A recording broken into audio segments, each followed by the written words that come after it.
alam mo, life goes on lang naman. Wala naman pinag-iba dun sa dati eh. Kumbaga, yung pag-amin ko lang ng autism is just for me to be able to have more confidence in myself. Kumbaga, meron kasi akong mga behavior or mga habits na tingin ng mga tao hindi masyadong normal. So para mas maintindihan. So ngayon, hindi ko rin hinihingi na intindihin ako ng mga tao kasi even yung mga taong alam nila na mayroong autism ako, wala namang pinagbago sa treatment nila.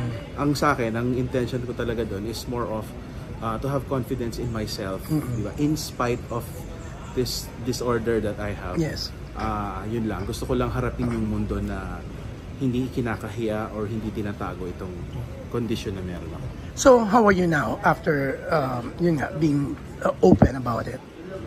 Ganun din, life goes on pa rin. Talagang mas tutok lang ako sa trabaho, pag-brainstorm, paggawa ng mga script, looking forward how to, improve my films, improve my storytelling. Ganun lang, life goes on lang.